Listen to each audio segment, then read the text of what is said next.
आश्चर्यकारक निकाल आहे, अजिबात अपेक्षित नव्हतं. कारण बिहारमध्ये एवढी स्वीप हे सत्ताधाऱ्यांना होईल अशा प्रकारचं काही चित्र एकंदरीत नव्हतं आणि यावर हा निकाल जो आहे हा आश्चर्यकारक आहे.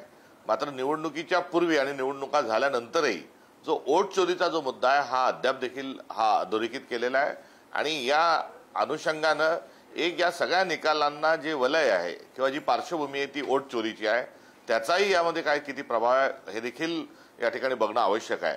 निवडणूक आयोगाचं काम आहे फ्री अँड फेअर इलेक्शन करणं, मात्र ते ना फ्री इलेक्शन त्यांनी ठेवले ना फेअर स्वरूपामध्ये हे इलेक्शन झाले. ही या निकालाची असणारी एक पार्श्वभूमी आहे. या निकालात जे विजयी होतात आहे त्यांचं अभिनंदन आहेच आहे, मात्र त्यांच्यासोबत मला भारताचे निवडणूक आयुक्त जे आहेत ज्ञानेश कुमार यांचं देखील एक विशेष अभिनंदन या पार्श्वभूमीवर करावं असं वाटतं. बरं सपकाळजी, तुम्ही पुन्हा एकदा वोट चोरीच्या मुद्द्याकडेच येत आहे. ठीक आहे, तो मुद्दा तुम्ही मांडू शकता, तुम्ही ते आरोप करू शकता, मात्र 10,000 रुपये जे दिले गेले महिलांसाठी त्याचाही परिणाम झालाय. आणखी काही फॅक्टर्स असतील ज्याचा परिणाम झालाय असं तुम्हाला वाटत असेल, तेही फॅक्टर्स मांडूया ना.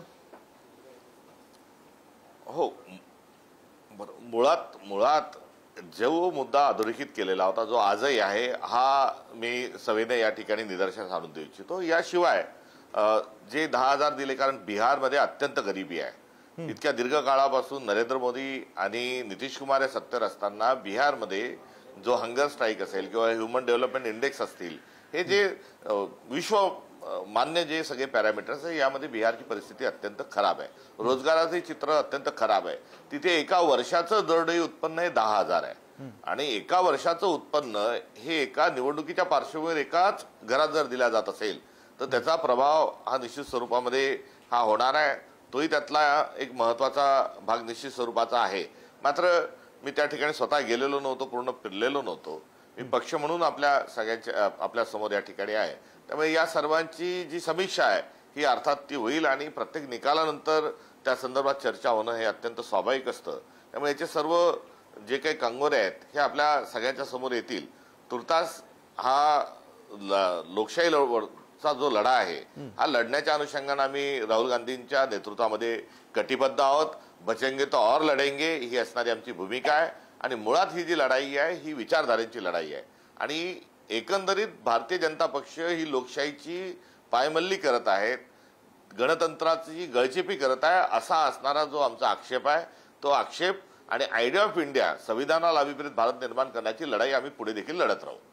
बरं, आता ही जी आकडेवारी आहे ती आकडेवारी जर आपण बघायला गेलं तर भाजप सगळ्यात मोठा पक्ष आता बिहारमध्ये होतोय असं आतापर्यंत जे निकाल समोर येत आहेत त्यांच्यावरून लक्षात येते. जवळपास 85 भाजपच्या जागा आतापर्यंत आघाडीवर आहेत, भाजपचे उमेदवार आघाडीवर आहेत. बिहार सुद्धा आता हिंदुत्वाकडे वळतोय किंवा मग हिंदुत्वाचा मुद्दा इथून पुढे भाजप बिहारमध्ये सुद्धा पेरेल असं वाटतं?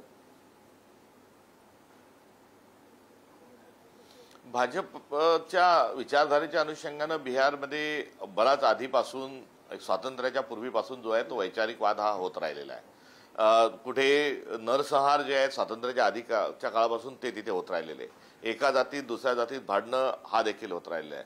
जानवं गळ्यामध्ये घालण्याची देखील आंदोलनं झालेले आहेत, जानवं तोडायचे देखील आंदोलनं झालेले आहेत. त्यामुळे तिथे एकंदरीत जी राष्ट्रीय स्वयंसेवक संघाची विचारधारा आहे त्या विचारधारेच्या स्थापन होण्याच्या आधीपासून अशा प्रकारच्या त्या ठिकाणी हेपिटायझर बिहारचं असल्याचं हा इतिहास सांगतो. जे ध्रुवीकरणाचा भाग असेल, तिथे समाजासमाने जाती जातीने मतदान करण्याचा विषय असतील, हे तिथे होत राहिलेले आहे. त्यामुळे भारतीय जनता पक्ष आणि तो त्यांचा भगवा भारतीय जनता पक्षाचा अशी सांगड घालणं मला वाटतं चुकीचं राहील. बरं, आता आकडेवारीविषयीच बोलताना काँग्रेसच्या आकडेवारीविषयी बोलायचं झालं तर मागच्या निवडणुकीमध्ये 19 जागा काँग्रेसने जिंकलेल्या होत्या. आताचे आकडे जर पाहिले तर 6 जागांवर काँग्रेस आघाडीवर आहे, म्हणजे थेट 33% खाली काँग्रेस आलेला आहे बिहारमध्ये. कशामुळे झालंय हे, काय कारण असू शकतात? आता या कारणांची नीटशी मला या संदर्भातली कल्पना नाही, मात्र यावेळेस 30-35 जागा या काँग्रेसच्या निवडून येतील अशा प्रकारचं एक काँग्रेसच्या वर्तुळामध्ये एक ऐकण्यात येत होतं. आणि जेव्हा एखादा पक्ष लढतो तेव्हा आपल्याजवळ येणाऱ्या ज्या चर्चा असतात त्या पक्षांतर्गतल्या आणि त्या रिअलिटीवर असतात. त्यामुळे कुठे 35च्या पुढच्या जागा आम्ही ऐकत असताना एकदम जागा या 6वर येणं हे खरोखर आश्चर्यकारक आहे आणि या संदर्भामध्ये माहिती घेतल्याशिवाय माझं बोलणं हे उचित ठरणार नाही. बरं, धन्यवाद हर्षवर्धन सपकाळजी, तुम्ही हा वेळ दिलात आणि पुढारी न्यूजची सविस्तर बातचीत केली त्यासाठी. काँग्रेसचे प्रदेशाध्यक्ष हर्षवर्धन सपकाळ आपल्याशी बोलत.